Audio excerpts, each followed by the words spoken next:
Hello, welcome back to SIKOLOHIYANG BISAYA. So I am here today because we will be discussing our lesson 4 discussion for understanding the self, and that is self in Western and Eastern thoughts. So since we are done discussing sa mga tao nga naa sa Western, so kinsa maning naa sa Western katong silang Rene Descartes, silang David Hume. Today is we will discuss the Eastern thoughts, the Eastern people, since we are part of the Eastern culture, so we will try to embrace the idea of the Eastern people. Okay, so I know that you are all excited because we are trying to define or to differentiate the different understanding between the Western and the Eastern people. So let's start with the Eastern religions nga sikat kina sila. We have the Confucianism, Buddhism, and Taoism. So we will focus on those three religions. So let's start with Confucianism, an ethical philosophy. So more on ethics na ilaha, more on moral values. So ang Confucianism, focus nila is kita daw manginabuhi ta nga nindot ang atong relasyon sa ubang tao. Harmonious, dili samok, way away, mao nay gusto sa mga tao nganing follow sa gitudlo ni Confucius. So to build a harmonious social relationship with other people, dapat na atay nindot nga relasyon sa ubang tao. So here are the 5 beliefs of Confucianism. So naa sila 5 ka pagtuo.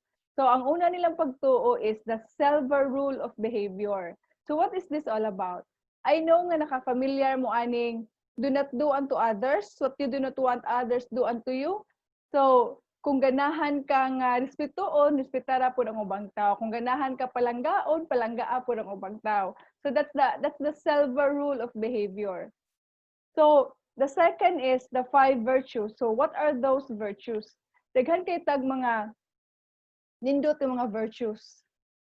So ang i-focus lang ni Confucius or ang Confucianism is the helpfulness, matinabangon, mubuhat og maayo, nindot the way magunahuna, bisan na ay problema, being faithful, kasaligan. So mao ni gusto ni Confucius, dapat daw ang tao manginabuhi nga ingana para nindot ang imong relasyon sa ubang mga tao ug sa imong kaugalingon. The third one is the 5 relationships. So naa kuno tay 5 ka relasyon or 5 relationship. We have the father and the son, a ruler and a citizen, husband and wife. Mao na sila. It's a relationship. Sa usa ka relasyon, kung ikaw rang usa ang mulihok, di jud na mo work ang relasyon. So dapat when you talk about relationship, na kay interaction sa ubang tao. So mao na gusto sa Confucianism. The fourth one is they also believe sa kaminyuon, marriage. They also believe in death, ang Confucianism. So manang usahay karon, kasagaran na to kung magminyo ta na proposal, na engagement, na ihatag ang mga kwarta. For example, sa Muslim, they give dowry sa kung pakasal sila. So mapud na ang pagtuo sa Confucianism. When you talk about unsa the way magunahuna ang mga tao kung ning-follow ta sa Confucianism sa gitudlo ni Confucius. So in Confucianism, ang tao kuno is always considered as person in society. So meaning, kita as a tao, party ta sa usa ka community. So kung ako, taga-diri ko, so part ko sa kana nga community or society. Kung ingani akong pamilya, so part ko sa ingani nga pamilya. So that's the idea of Confucianism. Existing daw ta in a network of relation. Kita kuno na tao ta or nanginabuhi ta nga ingani in connection pod sa unsay naa sa imong palibot. Kay nganong ingani man ko, kay posible maupod na ang akong nakita sa akong palibot, meaning we are all connected. Mao na pasabot sa Confucianism. So ang Confucianism sa nag-ingon sila nga ang Confucianism talks about the idea about self. So nag-istorya po ang Confucianism about self. Ang self daw is a deeply rational self. What do you mean by deeply rational self?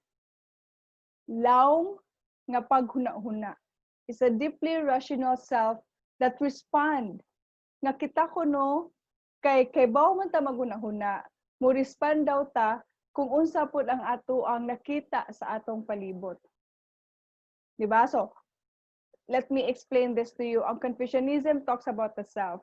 The self is a deeply rational self, meaning kahibaw ta magunahuna sa atong kaugalingon, kay kung nakahibaw na ka magunahuna sa imong kaugalingon, mao pud na imuhang ipakita sa imong palibot. So the self in Confucius, ayang gusto is ato daw i-cultivate o ato daw ibutang sa atong kasing-kasing nga before ta mulihok sa usa ka butang, dapat imo sa kunong tan-awon imong kaugalingon kung sakto ba na or dili. So ang gusto ni Confucius is we need to look within ourselves, and kung nakailan na kasi mong kaugalingon, kung nakasabot na kasi mong kaugalingon, you need to look within yourself and compare yourself kung unsa jud ang saktong buhaton. Dili lang pud kuno ka nga imong self-rat perme. Dapat when you do inner reflection, tan-aw nimo imong kaugalingon, and then once na nakaimuhang pagtan-aw sa imong kaugalingon, tan-awon pud nimo unsay sakto o dili buhaton sa imong kaugalingon. So from a Confucian point of view, na sila gitawag nga self-cultivation. So what do you mean by self-cultivation? Ang self-cultivation is, ang purpose ana is to morally transforming the lives sa mga learner. Morally transforming the learners. So, ang self-cultivation is trying to change your ways. So, kung bugoy ka sa una, magtarong na ka. Kung imong gi-apply ang Confucianism.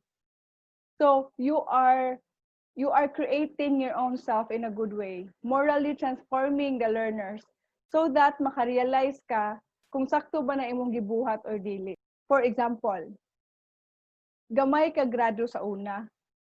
And then, gi-apply nimo ang idea sa Confucianism, ingon ka, I will do better next time. So, kining usab man ka sa imong kaugalingon, therefore, you are applying the idea of Confucius. You are transforming yourself to become a better person. Nahagbong ka sa board exam sa una, nahagbong ko. Dili ko makaingon nga bugo ka. Basin lang, kulang pa imong pagtuon. Take note, walay bugo. For me, walay bugo na alay, tapulan. Okay, so we need to transform our lives to be a better person. So gitawag po ning self-cultivation as a self-directed learning. Why it is considered a self-directed learning? Kay ikaw mismo ang mo transform sa imong kaugalingon to become a better person. Imo mang tan-aw ang imong kaugalingon og ang unsay nakita sa imong palibot. Kung tan-aw nimo sayop imong pagtan-aw sa imong kaugalingon based sa imong nakita sa imong palibot, you will do the self-cultivation. Imong usbon ang imong kaugalingon para mas mahimo pa kang maayo nga tao. So, that's the idea of Confucianism. According to Confucianism, self-cultivation is the ultimate purpose of life. So, ingon ang mga follow sa idea ni Confucius, importante jo that we learn how to self-cultivate ourselves. We learn how to transform ourselves to be a better person. Kay ikaw ra mismo ang makabuhat ana. Bisan pag unsaon na mag-istorya sa imuha pagtarong, if wala ka naka-realize within yourself that you need to change yourself to be a better person, wala gihapon mo mabuhat. That's why we need to learn how to do self-cultivation. So, you also consider self as a subdued self. What do you mean by subdued self? Subdued. Meaning, naa ka sa ilaw. Meaning, the idea of subdued self talks about that dili lang kuno ka mo focus sa imuhang kaugalingong gusto. Usahay daw na tay mga portions sa atong kinabuhi nga kinahanglan pud nato ipaubos atong kaugalingon para mulambo ang ubang tao. So let's take it for example. upat mo kaigsuon. Right? Wala mo'y kwarta, lisod imong ginikanan. So sometimes we need to ato sang kalimtan ang atong gusto, moingon ka, sige si kuya lang say paeskwelaha ma, ako lang sa ang mo give up, pero it doesn't mean nga mo give up ka, di na ka mo eskwela, ning stop lang sa ka. It's because tan-aw nimo dili pa kaya, but wala nimo gikalimtan ang pag-eskwela, mo balik gihapon ka. So that's the idea of Confucius nga dapat we should learn how to give way kung tan-aw nimo lisod na. I-repress lang sa ang imong mga gusto ug unsa imong mga desire para sa kalambuan sa tanan. So, imo sang kalimtan ang mga butang nga tan-aw nimo kaya pa nimo i-give up for the good of many, for the good sa ubang tao. So, Confucianism, wa siya nag-ingon nga kalimtan nato atong kaugalingon. Ang iyaha lang gisulti sa tuwa is we need to maintain order and balance in society. For example, sa imong pamilya, kung lisod jud kaayo, dili ta magsigig away, di ba? Ang gusto ni Confucius to live a harmonious social life. Your family is part of your social life. So ang gusto niya is magsinabtanay ta. We need to have order and balance in our own society. So that's the idea of Confucianism. So how about Taoism? So do you still remember what is Taoism? What is the idea of mga Tao nga ning-follow sa Taoism? So let me give you a quick background about Taoism. So ang Taoism, it emphasizes the idea of going with the flow. So ningon siya, ngano man kunong maglisod-lisod kasi mong kinabuhi nga free-flowing raman ang atong kinabuhi. Kamwat may raman. Kung unsay mahitabo, mahitabo siya. So that's the idea of Taoism. It's more on the nature. It's more on the just go with the flow, come what may. It is living in the way of the universe. Kung unsay naa sa atong palibot, tingani ta. Kung unsay gusto sa atong palibot, mani atong buhaton. So mao nay gusto sa Taoism. Usahay, di ba, ang Confucianism is very strict, that naa siya hierarchy, dapat mo follow ka kung unsay naa sa society. Ang Taoism, ilang gi-reject na ang idea, ingon sila, ganong stricto man kay mo. They rejects the hierarchy or strictness nga gi-impose sa Confucianism. Ganong mo follow man ko ninyo. Nga, I just want to live my life this way. Ngano man, ganong kinahanglan ko mo follow. That's why, murag ilang gi-reject ang idea sa Confucianism. Nga ano man ko nung ipa-complicate man ako akong kinabuhi, kung pwede rin ako simplihon. I just want to live a simple life. Right? So, what is the main goal of Taoism, di? So, in Taoism, the ultimate goal is to let go. The ultimate goal is to let go of your societies and human construct. Ingon siya, if I will follow the Taoism, mingon ko, let go na lang na, oy. Hindi na ko ganahan maglisod-lisod sa akong kinabuhi. Just learn to let go and be free. Ganun mo, sunod man ko sa ubang tao kung tanaw na ko ingani ko. So that's the idea of Taoism. Mga tao nga ning follow. Ana nga, religion. So, para kuno dili ka maglisod-lisod sa imong kinabuhi, dapat daw, we need to live in harmony with nature.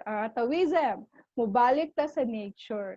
Unsa man jud ang atuang normal nga ginabuhat sa una. Kung ako'y muhatag example ani sa una, sa time namo, grabe among duwa-duwa sa gawas. Grabe among samad-samad, tumbling sa basakan. So ana mi sa una, karon lahi na. Unya kay tungod sa atong pandemic karon, tanang bata nara sa balay. So naatay mga na-feel nato nga we need to live in harmony with nature. Munang sikat na kayong mga tanom karon, diba? Daghan na kay mga plantita Nga naman, because they want to live in harmony with nature. Kay nindot kayo tanawon ang mga green grass. Nindot tanawon ang mga plants, ang mga flowers, mawai mong stress. So that's the idea of Taoism. We need to go back. We need to go back to our natural order. Okay? Di nato libugon ang kinabuhi, di nato samuko ng ato ang sitwasyon. So, according to them, nothing in the universe is fixed. Nothing in the universe is fixed or non-moving. Everything is transforming all the time. Musiya, tanan nimong nakita, magsigira nag-usab-usab, magsige nag-change as time passes by. Ato ganing naong mausab as time passes by, ang atong palibot mausab as time passes by, everything is transforming all the time. So the concept of human nature and Taoism nga ang ato daw self, ang ato daw pagtan-aw sa atong kaugalingon is connected with our body. Diba? Mura-mura po di siya pagtuo ni René Descartes. I think, therefore I am. So ang Taoism gatuo nga ang atong concept sa ato ang kaugalingon is connected with our body. So for example, ang ilang pagtuo, kung nasakit ka, kung nasakit kuno ka, kung naka-feel kag kasakitan sa imong kinabuhi, there is an imbalance na ako noy wala na balanse. There is an imbalance or misalignment sa imong lawas. So wala kuno ning live harmoniously ang imuhang lawas. There is an imbalance sa imong kaugalingon. That's why nagkasakit ka. That's why you feel pain. That's why you feel nga na-hurt ka because there is an imbalance or misalignment. So dapat daw ato nang i-align para di na ka masakitan. O di ba bongga si Taoism. So di ta mag-all because we are all part of the universe. So as long as you are here, you are part of the society. So the idea of Taoism talks about selflessness. So what is selflessness? So dili na siya selfish, dapat selfless daw ka. So what do you mean by selflessness? So selflessness talks about wa siya nag-ingon nga kalimti imong kaugalingon. Ang iyang giingon, it's we need to live a balanced life. We need to live a balanced life society. Dapat na kay work-life balance. Dapat dili lang pwede work, dapat na po kay relasyon sa ubang tao. Dili lang ka pwede study, dapat you have a relationship with other people. And yung giingon nga selflessness is to be open and accept change. O di ba? Karong panahon, pati daghana nagkausaban, you're not allowed to go out, na mga restriction. But we need to be open and accept that we are changing. That ang pag-eskwela karon lisod na. But we need to accept the fact nga usahay atong dawaton ang mga sitwasyon nga moabot kay dili wala man jud permanente diri sa kalibutan. Right? Nothing is permanent in this world. So that's the idea of Taoism. Dawata na lang. Para di ka masakitan, dawata na lang. So ato kunong kalimtan ang atong mga egocentric ideas, atong kalimtan ang mga atong pride, atong kalimtan ang mga butang nga wala naghatag og kalipay sa atong kaugalingon. Di ba? By doing this, kung imo daw kalimtan ang mga butang nga nakahatag nimo kasakitan sa imong kinabuhi, you can act freely. Ingon siya, nindot imong kinabuhi. If you know how to do this, you can act more freely because you are now in harmony with everything. Diba? You can act freely na daw once di na ka magsigig tigom og kalagot, once open ka sa kausaban, once you are willing to accept change, so you can act more freely. Karon online lisod no, perteng lisura. Kung kamo galisod as a student, the same thing will happen to us as your instructor. So pareho ta. I am studying, you are also studying. So it's a win-win solution. We need to do our very best to catch up because everything is changing. Managitudlo sa Taoism. Okay, don't forget Taoism. So when you talk about selflessness, ang gusto ni Lao Tzu, if you still remember him, ingon siya, we need to act without expectation. Nindot ang tawistin mo, eh? We need to act without expectation. Ingon siya, we need to help others, but do not expect something in return. Do not expect rewards or result kung mutabang ka. If you're willing to help, tabang lang. So ang iyang giingon is, if mutabang ra kuno ka sa tao nga makatabang nimo balik, wala jud kuno ka ning tabang ana. Ano man, because you are expecting something in return. You are not governed by, wala jud ka nag-ingon nga tingtabang ka because of kindness, tingtabang ka because na kay makuha in return. Meaning you are more focused on the profit, not with kindness. So si Lao Tzu gaingon. So yan gitudo is this. Dapat ang ato ang selflessness is not empty. Dapat daw ang pagiging selfless dapat full of selflessness without expecting something in return. Mahimo ra siyang empty if you are expecting something in return. Mutabang ka kay para tabangan sad ka later on. Good because you expect to get some good out of it. Just be good because it is good to be good. Just do your best and let what comes come as it will. So, let it go, be free, so that you will live in harmony with everything you do. So that's the idea of Taoism. Now the last one, let's continue with Buddhism. Okay, so Buddhism, nature of reality. So ang Buddhism is the practice meditation. Diba? Si Buddha, nag-meditate. Okay, they practice meditation or means of changing yourself in order to develop the qualities of awareness, kindness, and wisdom. So atong bitayaon ha, ang Buddhism, ang ilang gustong gitudo sa tua is to embrace the true nature of reality. Atong dawaton, ug unsa na jud ang naa sa atong palibot. And ang ilahang gibuhat para makadawat sila sa unsay nahitabo sa atong palibot is the practice meditation. Ang purpose anang meditation, pag-meditate sa mga tao nga ning-follow sa Buddhism is to make them aware or to do self-awareness. Huy, unsa na din nahitabo nako? Okay pa ba ko? In order to develop the qualities of awareness, kindness, and wisdom. Because when you do meditation, di ba, imong kuan imong lawas or imong huna-huna, unsay mga butang nga naa nimo karon, you close your eyes, you meditate, you do self-reflection, para mas mula mang imong pagsabot sa imong kaugalingon. As always, we need to acquire good wisdom that comes from the Lord. Diba? Nindot ang wisdom sa Ginoo compare sa ato alang kaugalingong pagsabot. So kung naglisod na ta, let's embrace the wisdom of the Lord. Okay, so Buddhism teaches us nga ang tao kuno, nga naa kuno'y nga nag-meditate daw, grabe na kuno na-enlighten na kuno na iyang hunahuna. Kay na-enlighten naman iyang hunahuna, makakita na daw siya sa tinuod niyang kinabuhi. Clearly, klaro na kuno kaayo niya kung unsa iyang gusto sa iyang kinabuhi. That's why they do meditation. Diba?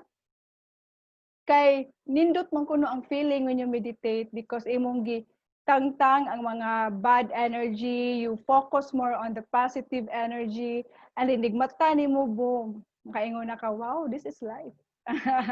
Diba? Wow, this is life. So that's the idea of Buddhism. The goal of mga tao nga ning-follow sa Buddhism is to end the suffering. Ang goal sa mga Buddhists is to end the suffering. Atong tangtangon ang pag-antos diri sa kalibutan. Okay? Ingon siya para ma-end ang suffering na siya mga gitudlo kung unsaon. Ang ilang main is to do meditation, to do self-reflection, to do inner reflection. Okay? Number one nga doctrine nila is the existence is suffering. So ang ato adong pagkatao, na tao ta, na daw pag-antos. Our own existence is suffering. The second is, ang ato dong pag-antos, naanay rason. So, ang ilang gi-pinpoint nga reason, ngayon nag-antos ang tao karon, it's because of the craving, because sa atong mga gusto, na kung naatay gusto, di nato maangkon, that's why masakitan ka. That's why nag-antos ka. Alright? So, ang atong tanang pag-antos na daw, rason. Suffering has a cause. The third one, kay naa may rason ng atong pag-antos, naa po daw solusyon unsaon nga di ta mag-antos. Diba? We need to take away that suffering by going to the nirvana state, di ba? Na siya nga murag mukalma ka. Kung naay rason ang pag-antos, na po na solusyon by going to the nirvana state of being. Okay? So there is a path pamaagi unsaon nga di ka mag-antos. So unsa man, according to Buddhism, para di na ka masakitan, di na ka mag-antos, is you need to live a righteous life. Or dapat na kay right conduct, dapat maayo imong ginabuhat, dapat wala kay masakitan, dapat wala kay mga tao nga imuhang giistoryahan og sakit para di kuno ka mag-antos. Na siya 8, daghani sila, we have the eightfold path according to Buddhism.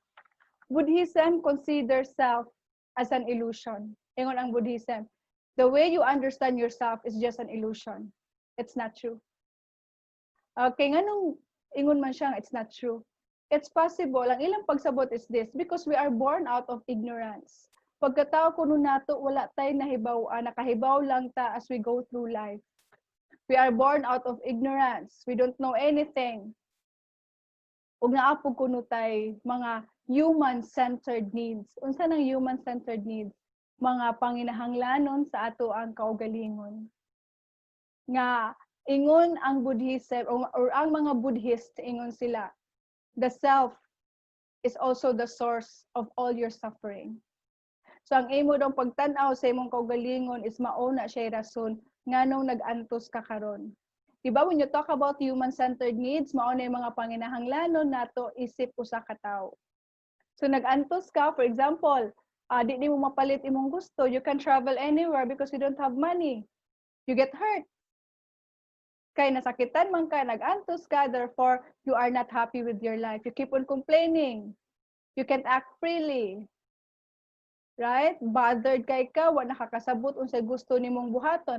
So according to Buddhist or Buddhism, forget the cravings of the self. Ingon siya, kalimti sa daw na. Let go, kalimti sa daw ng mga gusto nimo. And try to reflect unsa joy mas importante nimo. Okay? So the self is the source of all your suffering. So kay ang self man kuno ang naghatag nimo kasakitan sa imong kinabuhi, forget the cravings of the self. Break the attachments you have with the world. Kalimte ang mga butang nga grabe ang imong attachment. Kung dili nimo makuha ng abutang, okay ra. Kung makuha, mas maayo. Kung dili pod, okay ra. So break the attachments you have with the world and learn to accept change. Right? Learn to meditate. Learn to do inner reflection. So those are the ideas of the Eastern people, the Confucianism, Buddhism, Taoism. So let's try to give a quick relationship between the Western and Eastern culture. So how do they differ when you talk about understanding the self in Eastern and Western culture? So in understanding self in Western, the Western culture is more individualistic. Kabantay ka nga, ang sa Western, silang René Descartes, David Hume, you keep on telling us nga ikaw mismo ang gada sa imuhang pagtan-aw sa imong kaugalingon. So kung tan-aw nimo nga dili maayo, ayaw sunda. Kay ikaw mismo ang gadala ana, mao na gitudlo sa Western people. You have your own self, you have your own mind, ikaw pagdala ana. So how about the Eastern? Ang Eastern nga mga tao is they are more into collectivistic. Nga ng collectivistic man, because aside from yourself, Kasabot na kasi mong kaugalingon, you also need to consider kung unsa pod ang naa sa imong society. So the Western looks at the world distinct from one another. The Western culture talks about that we are different from one another. But the Eastern looks at the person as part of yourself as well as the things you may create. So atong Bisayaon ha, ang Western gusto nila nga ikaw unique ug lahi ka sa uban. Ang Eastern pod naa na kay pagtan-aw sa imong kaugalingon pero dapat imo pong tan-awon unsay mga buta nga imong gibuhat sa imong palibot. Salamat kaayo sa pagpaminaw. I hope nga naamoy nasabtan sa karon nga discussion about the self in Western and Eastern thoughts. So I really hope that I did something great for today. So this is my lesson 4 discussion for understanding the self in Western and Eastern thoughts. I hope you get something out of my quick discussion. So I'll see you again for my lesson 5. Thank you and God bless. Thank you so much for your support. I'll see you again next time.